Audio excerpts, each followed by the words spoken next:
"We're selling Mom's house. You don't get a vote or a dollar." The words hung in the stale, grief-thick air of my mother's living room, smelling of dust and wilted funeral lilies. Forks froze halfway to mouths.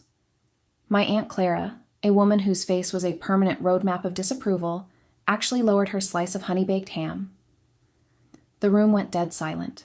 The only sound was the hum of the ancient refrigerator in the kitchen, a sound that had been the bass line to my entire childhood. My brother Connor stood by the mantelpiece, a place he'd always treated as his personal stage. He had a half-empty glass of our father's best whiskey in one hand, looking for all the world like the lord of a manor he had never once helped to maintain. He hadn't just spoken the words, he'd pronounced them, a decree from a king to a peasant. A king who had visited his dying mother exactly twice in the 2 years she was in managed care. A king who thought grief was a costume you wore for a day to collect your inheritance. My name is Kieran Walsh. I'm 32 years old, a software architect, and for as long as I can remember, I have been the family's designated shock absorber, the fixer, the quiet one who smooths things over, pays the bills no one else wants to acknowledge, and swallows the casual cruelty because that's the price of peace.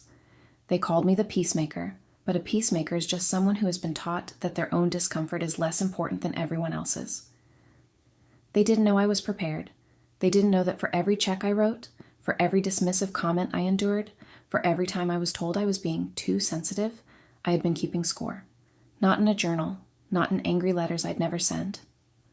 I'm a software architect. I kept records. I kept spreadsheets.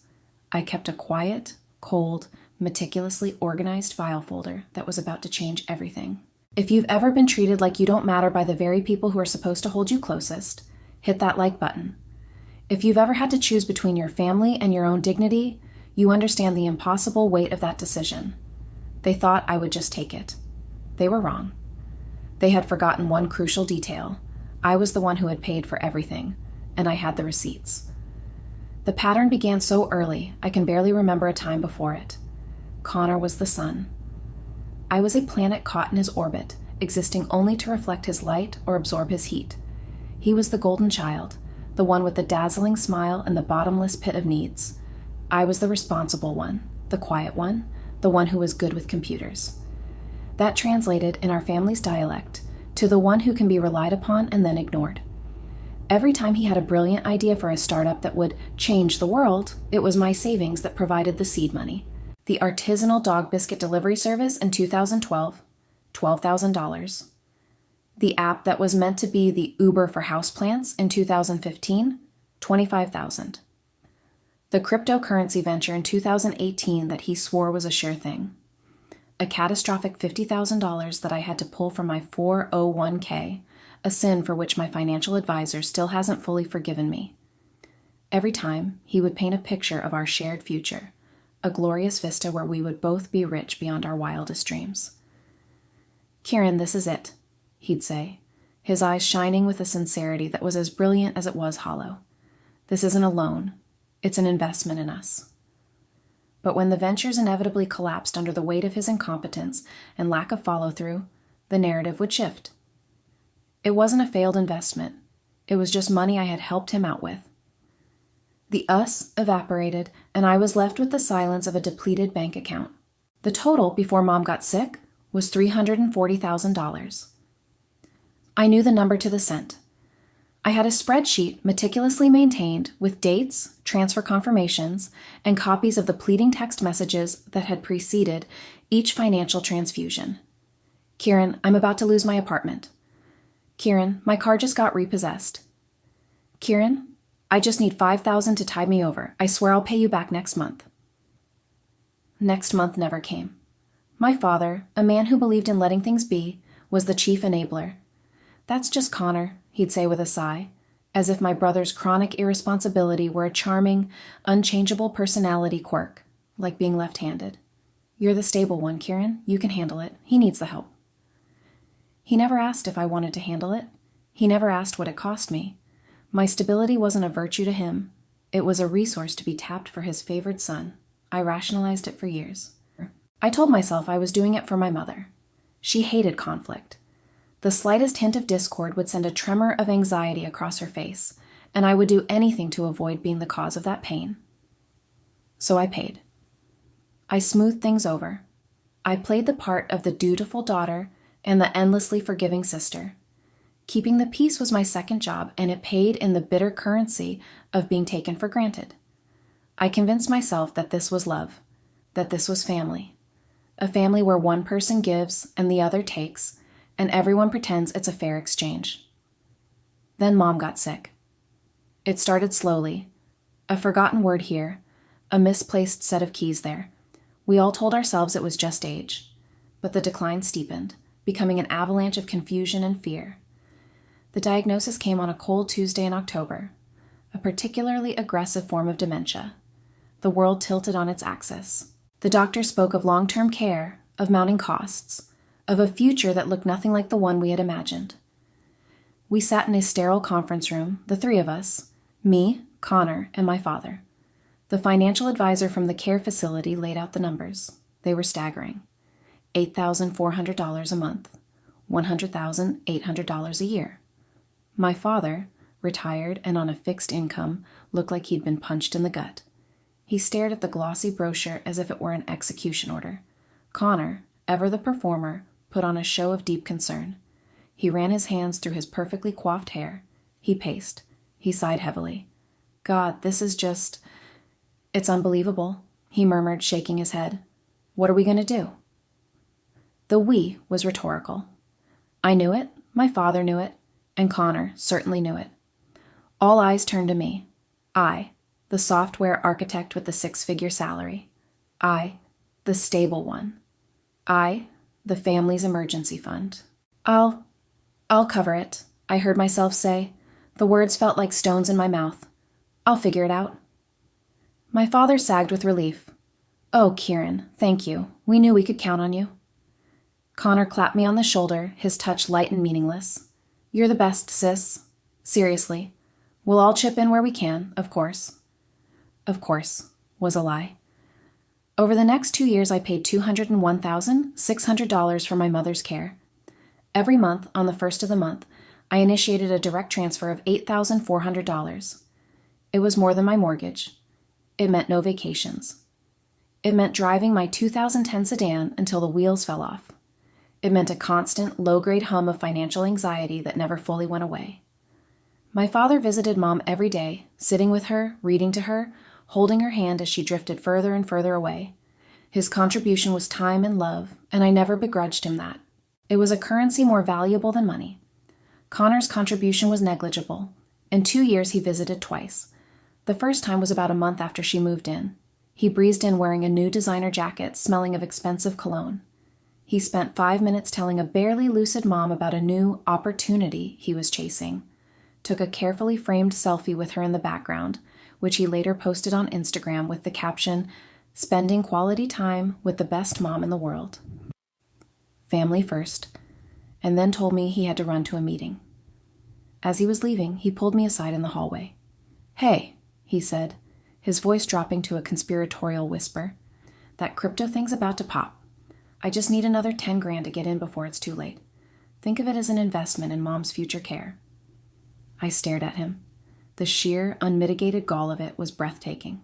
We were standing in a hallway that smelled of antiseptic and despair, a place I was paying a fortune for, and he was trying to run another one of his tired scams. "No, Connor," I said. The word felt foreign. His smile tightened. "What do you mean, no?" "Kieran, this is for Mom."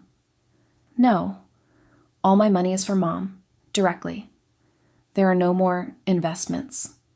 He scoffed, the charm curdling into resentment. "Fine, be like that. You're being dramatic." He turned and walked away, the sound of his expensive shoes echoing down the linoleum corridor. The second visit was nearly a year and a half later, near the end. Mom was no longer speaking. She was a fragile whisper of the woman she used to be, her eyes vacant, her body frail. I was spooning some applesauce into her mouth when Connor appeared in the doorway. He didn't look at her. He looked at me. "I need to talk to you," he said, his tone urgent. He led me out into the meticulously manicured gardens of the facility. The air was cold, cutting through my thin sweater. "My landlord is threatening to evict me," he said without preamble. "I'm 2 months behind. I just need a loan. $5,000. I'll pay you back as soon as my new project gets off the ground. I looked at the building behind him, at the window to my mother's room where she was lying, lost to us, in a bed that cost more per month than the down payment on my first car. I thought of the $200,000 I had already spent. I thought of the $10,000 he had tried to swindle from me in the hallway, and I thought of the $340,000 that came before that.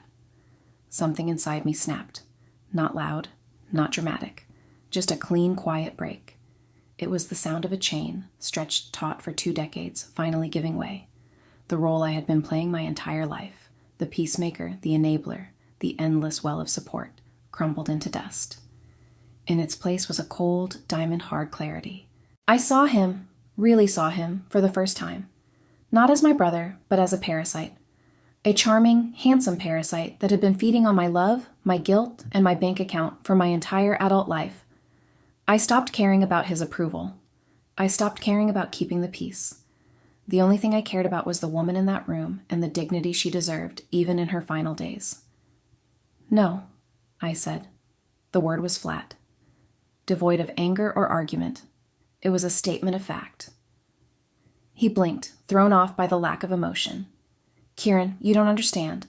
I'll be on the street. That sounds like a problem you'll have to solve, I said, my voice as cold as the air around us. I'm done, Connor. The bank is closed. I turned and walked back inside without waiting for a reply. I didn't cry. I didn't scream. I didn't beg him to understand. I just went back to my mother's room, picked up the spoon, and continued to feed her, my hands perfectly steady. The peace I felt in that moment was more profound than any false peace I'd ever bought with my silence. It was the peace of a boundary finally, irrevocably drawn. My mother passed away 3 weeks later, quietly in her sleep. My father and I were with her. Connor was not. He sent a text message 2 hours after I called him. So sorry to hear. On my way. The funeral was a blur of black clothes and hushed condolences. Connor played the part of the grieving son beautifully. He stood at the front of the church, delivering a eulogy filled with heartwarming anecdotes I knew for a fact had never happened. He spoke of her wisdom, her kindness, her unwavering support for his dreams. He wept, real tears streaming down his face. It was the performance of a lifetime. I watched from the front pew, a vessel of ice. I felt nothing but a distant, clinical disgust. After the service, we gathered back at the house. The family, the close friends. The air was heavy with the scent of casseroles and forced solemnity. That was when Connor chose his moment. He cleared his throat, tapped his whiskey glass with a pen, and made his grand pronouncement. If I could have everyone's attention, he began, his voice resonating with false authority. As the man of the house now, I've been handling Mom's affairs. I spoke with her lawyer. It's all very straightforward. He paused, taking a deliberate sip of his drink, letting the anticipation build. He looked directly at me, a flicker of triumph in his eyes. We're selling Mom's house. You don't get a vote or a dollar. The frozen moment. The ham-laden forks suspended in midair. The collective intake of breath. My Aunt Clara's jaw was practically on her floral print dress. My father just looked confused, his face pale and drawn. Connor, what are you talking about? My father stammered. The will. I have it right here, Dad, Connor said, pulling a folded document from his jacket pocket. Mom's last will and testament. It's all been left to me, to manage, for the family, of course. He unfolded it with a flourish. It states that I am the sole executor and beneficiary of the estate. The house, the savings, everything. Her final wish was that I be taken care of, so I can finally get on my feet. The audacity was stratospheric. He was rewriting my mother's memory into a final act of enabling her deadbeat son. He was erasing me, erasing my father, erasing the $201,600 I had poured into her care, erasing 2 decades of his own financial vampirism. I didn't raise my voice. I didn't gasp. I didn't argue. I simply reached down to the leather briefcase I had placed by my chair, a briefcase no one had paid any attention to. I clicked open the 2 silver latches. The sound was unnaturally loud in the silent room. That's interesting, Connor, I said, my voice even and calm, because I have her will right here, too. I pulled out a thick, professionally bound document. It was crisp, official, bearing the embossed seal of the law firm of Abernathy, Cole, and Finch. This is Mom's actual last will and testament, signed and notarized 3 months ago. I drove her to the appointment myself. Connor's face went white. The smug confidence drained away, replaced by a panicked confusion. What is that? What are you talking about? Mom was in no condition to sign anything. She had moments of lucidity, Connor. You wouldn't know, of course, since you weren't there, I said, my words like chips of ice. On October 12th, she had a very good day. We spent the afternoon looking at old photo albums. And then we went to see Mr. Abernathy. My father was there. Weren't you, Dad? My father, looking back and forth between us, nodded slowly. Yes. Yes, I was. She was herself that day. She knew what she was doing. The document you're holding, I continued, gesturing toward the paper in Connor's hand, is a forgery. A rather poor one, I imagine. Mom's signature was shaky for the last 5 years of her life. I doubt you managed to replicate that. Connor stared at the paper in his hand as if it had burst into flames. This is insane. You're lying. You're making this about you. Am I?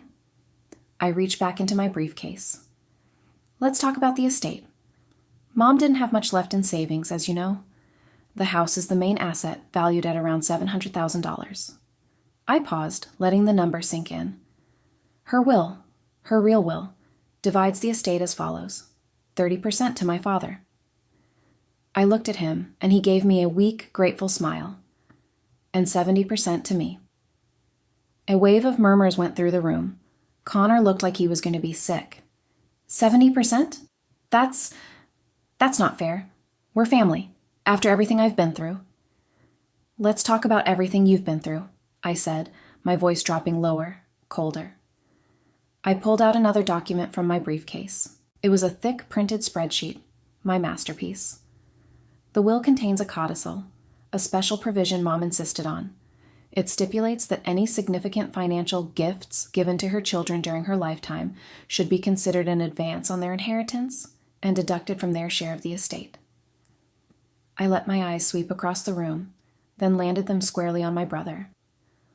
Over the past 10 years, I have gifted you, Connor, a documented total of $340,000 for your failed business ventures and personal bailouts. I placed the spreadsheet on the coffee table. It's all here. Dates, amounts, bank transfer confirmations, every single dollar. The color had completely drained from his face. He was cornered, and he knew it. He fell back on his oldest, most reliable defense. Those were loans. I was going to pay her back, he sputtered, gesturing vaguely. To whom? You never borrowed from Mom. You borrowed from me, I corrected him gently. But Mom knew about them. She knew about every single one, and she was the one who insisted on this clause. Her exact words to Mr. Abernathy were, Kieran has given Connor his inheritance already. It's time to make things fair. I wasn't finished. I reached into the briefcase one last time. And then there's the matter of her care. The $201,600 I paid for the facility where she spent the last 2 years of her life. The will is very specific about this, too. It treats this expense as a debt owed to me by the estate, to be paid in full before any assets are distributed. I laid the final document on the table, a complete record of payments to the nursing home. So, let's do the math, shall we? The house sells for, let's say, a conservative $650,000 after closing costs. First, the estate repays me my $201,600. That leaves $448,400. Dad gets 30% of that, which is $134,520. I looked at Connor, whose mouth was hanging open. He was doing the frantic arithmetic in his head, his eyes wide with horror. Your 70% share, I said, delivering the final blow, would have been $313,880. But from that, we have to deduct the $340,000 you've already received as an advance, which leaves your total inheritance at negative $26,120. The room was so quiet I could hear the blood pounding in my own ears. Of course, I added, stacking my papers into a neat pile, the estate isn't liable for your personal debts, so your inheritance is simply zero. However, the document you're holding, I pointed to the forged will, is a felony. Presenting a forged legal document with the intent to defraud is punishable by up to 3 years in prison in this state. Connor crumpled. It wasn't a dramatic collapse. He just seemed to fold in on himself, sinking onto the arm of the sofa. The whiskey glass slipped from his fingers and shattered on the hardwood floor. No one moved to clean it up. You, he stammered, looking at me with a new kind of expression. It wasn't anger anymore. It was fear. He was seeing me for the first time, not as his sister, not as the family ATM, but as the architect of his ruin. And the most terrifying part for him was that I had built it using nothing but the truth, his debts, his actions. My Aunt Clara was the first to speak. "Well, I never," she whispered, looking at me with a mixture of shock and, for the very first time, something that looked vaguely like respect. The aftermath was swift and brutal, but I observed it from a distance. I had built a fortress of boundaries, and I simply refused to let the chaos inside. Connor, predictably, panicked. The barrage began that evening. First came the texts, a stream of furious, typo-laden messages. "You can't do this to me. You're destroying the family. Mom would have wanted you to help me. You bitch." I read them without emotion, a scientist observing a specimen under a microscope. Then I blocked his number. Then came the voicemails, left on my home phone, which I never answered. His tone shifted over the next 48 hours from rage to desperation. "Kieran, pick up the phone. You think you can get away with this? I'll get a lawyer. I'll tell everyone what you've done." Then, hours later, "Kieran, please, we can talk about this. Maybe the numbers are wrong. We can work something out. We're family." And finally, the last message he ever left me, his voice cracking with a self-pity that was nauseating. "You've ruined my life. I have nothing. How could you do this to your own brother, after everything we've done for you?" I deleted the messages. I changed the locks on my apartment, a symbolic act, as he didn't have a key, but one that felt necessary. I deleted his email address from my contacts. I untagged myself from every photo he had ever posted of us. It was a quiet, methodical erasure. The door closed softly. No slam, just the quiet click of the lock. My father called me, his voice weary. "He's a mess, Kieran. He's saying you set him up." I presented facts, Dad, I said calmly. "Connor set himself up. He has been for 20 years. But to leave him with nothing. He's your brother. I've been giving him something his entire adult life. It left him with nothing but a sense of entitlement. My gift to him now is the opportunity to finally stand on his own 2 feet. Or not. His choice." There was a long pause. "Your mother?" he said finally, his voice thick with emotion. "She would be proud of you. She was just too tired to fight him anymore. She knew you were the strong one." That was all I needed to hear. The legal proceedings were a formality. Connor's forged will was so amateurish it was almost laughable. The signature didn't match, the notary was fake, and the language was copied from a generic template online. Faced with irrefutable evidence and the threat of prosecution, he had no choice but to accept the real will. His lawyer tried to negotiate, of course. They argued the loans were gifts, that the codicil was invalid due to undue influence. My lawyer, Mr. Abernathy, a man with the quiet, unshakable demeanor of a granite monument, dismantled their arguments with calm, factual precision. He had his own notes from the meeting with my mother. He had the testimony of my father. He had my spreadsheet. In the end, Connor was forced to choose. He could either walk away with nothing and I would agree not to press charges for the forgery, or he could contest the will, lose, and almost certainly face a felony conviction. He tried to bargain. He wanted an apology. "Where's your apology to me?" I asked his lawyer over the phone, my voice flat. "Where is your apology for trying to steal our father's inheritance? Where is his apology for trying to erase our mother's true wishes for his own selfish gain?" There was, of course, no answer. The apology test was the final confirmation. He wasn't sorry for what he did. He was only sorry he got caught. He chose to walk away. The final settlement was drawn up. To avoid a protracted and ugly court battle, my father and I agreed to grant him a small final sum from the estate, enough to cover his immediate debts and relocation costs. The number was $23,000. A pittance compared to what he had tried to steal, but it was, as my father put it, a final act of grace. I considered it the fee I had to pay to have him surgically removed from my life. The house sold 6 weeks later for more than we expected. After paying my $201,600 back to myself, and after my father took his share, my final inheritance was $623,000. The consequences for Connor were the direct result of his own choices. Without me as his safety net, his life unraveled. The $23,000 was gone in a matter of months. His landlord finally evicted him. The fair-weather friends who had flocked to his charm and supposed future wealth disappeared when the money dried up. I heard from a cousin that he was living in a cheap motel on the outskirts of the city, working a series of dead-end jobs. I felt no joy in this news, no satisfaction. Just a quiet, profound emptiness where a brother used to be. It's easier when people show you exactly who they are. You just have to be willing to see it. About a year after the funeral, news trickled back to me that he had been arrested. Not for the forgery, but for some small-time check-kiting scheme. He had tried to replicate his life strategy on a smaller scale, and the world, unlike his family, was not so forgiving. He was sentenced to 2 years. I didn't gloat. I didn't celebrate. I simply noted the information and moved on. His story was no longer a part of mine. Peace is a quiet thing. It's the sound of the sun coming through your own windows in the morning. It's the feeling of drinking a cup of coffee on a Saturday, knowing your phone will not ring with a manufactured crisis. It's the steady, solid ground of financial stability, built by your own hands for your own future. I used the inheritance to pay off my mortgage. I invested the rest. I took my first real vacation in a decade, a trip to the coast where I walked on the beach and listened to the waves, feeling the years of tension finally wash out of my shoulders. I donated to the Dementia Research Foundation in my mother's name. I took my father out to dinner once a week, and we talked about her, remembering the good things, the real things, not the fictional narrative Connor had tried to build. Sometimes I drive by her old house. The new owners have painted the shutters a cheerful blue. They have a swing set in the backyard.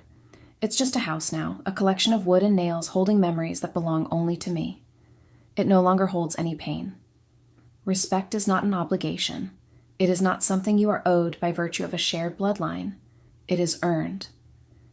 It is earned through kindness, through reciprocity, through the simple, decent act of seeing another person as a person, not a resource.